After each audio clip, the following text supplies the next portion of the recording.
அத்தியாயம் 1. டிங்கரின் பிறப்பு. ஒரு விசித்திரமான நகரத்தின் விளிம்பில் அமைந்துள்ள ஒரு பரபரப்பான பொம்மை தொழிற்சாலையில் ஒரு புதிய பொம்மை பிறந்தது. அவரது பெயர் டிங்கர், ஒரு பிரகாசமான மற்றும் பளபளப்பான பொம்மை ரயில். அவரது துடிப்பான சிவப்பு மற்றும் நீல வண்ணப் பூச்சு, தங்க விசில் மற்றும் தொழிற்சாலை விளக்குகளின் கீழ் மின்னும் சிறிய சக்கரங்கள் டிங்கர் பொம்மை தயாரிப்பாளர்களின் பெருமை. தொழிலாளர்கள் அவரை ஒரு அழகான பெட்டியில் கவனமாக வைத்தனர். அவருடைய புதிய வீட்டை கண்டுபிடிக்க தயாராக இருந்தனர். ஒரு புதிய வீடு. ஒரு சன்னி காலையில் டாமி என்ற சிறுவனும் அவனது தந்தையும் பொம்மை கடைக்குச் சென்றனர். இடைகழிகளில் சுற்றித் திரிந்த டாமியின் கண்கள் பிரகாசித்தன. டிங்கரை பார்த்தபோது அவர் ஏதோ விசேஷத்தை கண்டுபிடித்ததை அறிந்தார். இவர் அப்பா! டாமி கூச்சலிட்டார். அவன் தந்தை சிரித்துக்கொண்டே பொம்மை ரயிலை வாங்கினார். டாமி வீட்டிற்கு வந்து டிங்கருடன் விளையாடுவதற்கு காத்திருக்க முடியவில்லை. அத்தியாயம் 3. கொல்லைப்புறத்தில் சாகசங்கள். டாமியும் டிங்கரும் விரைவில் சிறந்த நண்பர்களானார்கள். அவர்கள் கொல்லைப்புறத்தில் விரிவான தடங்களை உருவாக்கினர். அட்டை பெட்டிகளால் செய்யப்பட்ட சுரங்கங்கள் மற்றும் மரத் தொகுதிகளிலிருந்து பாலங்கள். டிங்கருக்கு அவர் செல்லும்போது மகிழ்ச்சியுடன் விசில் அடித்து தண்டவாளத்தில் சக்கை போடுவதை விரும்பினார். டாமியின் நாய் மேக்ஸ் டிங்கர் ஜிப் கடந்தபோது உற்சாகமாக குரைத்து வேடிக்கையாக அடிக்கடி கலந்து கொண்டது. அத்தியாயம் 4. தி கிரேட் ரயில் ரேஸ். ஒரு நாள் டாமி தனது நண்பர்களை பொம்மை ரயில் பந்தயத்திற்கு அழைத்தார். ஒவ்வொரு குழந்தையும் தங்கள் சொந்த பொம்மை ரயிலை கொண்டு வந்தனர். ஆனால் டிங்கரைப் போல யாரும் உறுதியாக இருக்கவில்லை. தடங்கள் அமைக்கப்பட்டு பந்தயம் தொடங்கியது. டிங்கர் தனது முழு பலத்தையும் சேர்த்து துடித்தார். கூர்மையான வளைவுகள் மற்றும் சமதள பாதைகளில் அவர் முன்னோக்கி தள்ளினார். என்னால் முடியும் என்று நினைக்கிறேன், என்னால் முடியும் என்று நினைக்கிறேன் என்று டிங்கர் திணறினார். வேகத்தின் இறுதி வெடிப்புடன் டிங்கர் முதலில் பூச்சுக்கோட்டை கடந்தார். குழந்தைகள் டிங்கரை தூக்கிக் கொண்டு ஆரவாரம் செய்தனர். அத்தியாயம் 5. புயல் நிறைந்த இரவு. ஒரு இருண்ட மற்றும் புயலடித்த இரவில் இடியின் உரத்த சத்தம் டாமியை எழுப்பியது. அவர் தனது சிறப்பு அலமாரியில் பெருமையுடன் அமர்ந்திருந்த டிங்கரை விரைவாகச் சரிபார்த்தார்.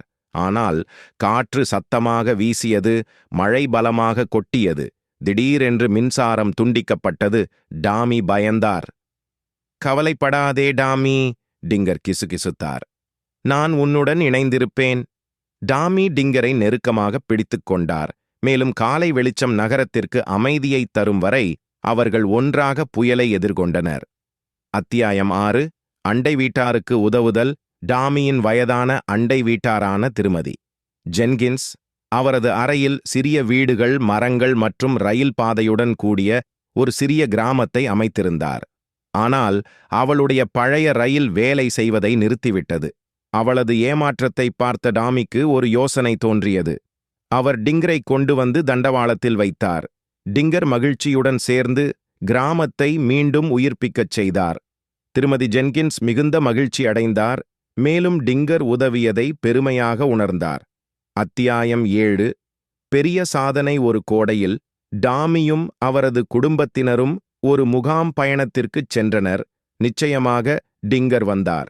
அவர்கள் முகாம் அருகே ஒரு பழைய கைவிடப்பட்ட ரயில் பாதையை கண்டுபிடித்தனர். டாமியின் அப்பா ஒரு சிறிய பகுதியை அமைக்க உதவினார்.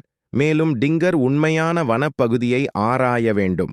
மேலே பறவைகள் கிண்டல் செய்தன மற்றும் டிங்கர் காட்டில் உருண்டு வருவதை அணில் ஆர்வத்துடன் பார்த்தது. இது ஒரு சாகசமாக இருந்தது. மேலும் டிங்கர் ஒரு உண்மையான ஆய்வாளராக உணர்ந்தார். அத்தியாயம் 8. பிரியாவிடை. வருடங்கள் செல்ல செல்ல டாமிக்கு வயதாகிவிட்டது. அவர் இன்னும் டிங்கரை நேசித்தார். ஆனால் அவர் அவருடன் குறைவாகவே விளையாடினார். ஒரு நாள் டாமி தனது சிறிய சகோதரி லூசி டிங்கரை ஆச்சரியத்துடன் பார்த்து கொண்டிருப்பதை கவனித்தார். புன்னகையுடன் டிங்கரை அவளிடம் நீட்டினான். அவரை நன்றாக கவனித்துக்கொள் என்று டாமி கூறினார். லூசியின் கண்கள் ஒளிர்ந்தன. அவள் டிங்கரை இறுக்கமாக அணைத்துக் கொண்டாள்.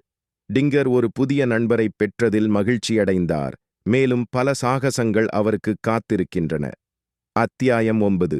முடிவற்ற பயணம். டிங்கரின் பயணம் லூசியுடன் தொடர்ந்தது. அவர்கள் தலையணைகள் மற்றும் போர்வைகளால் செய்யப்பட்ட மாயாஜால நிலங்களுக்குச் சென்றனர். மேலும் டிங்கர் லூசியின் பொம்மைகளுடன் தேநீர் விருந்துகளையும் கொண்டிருந்தார். அவர் ஒவ்வொரு புதிய தலைமுறையினருக்கும் மகிழ்ச்சியைக் கொண்டு குடும்பத்தின் மூலம் அனுப்பப்பட்டார்.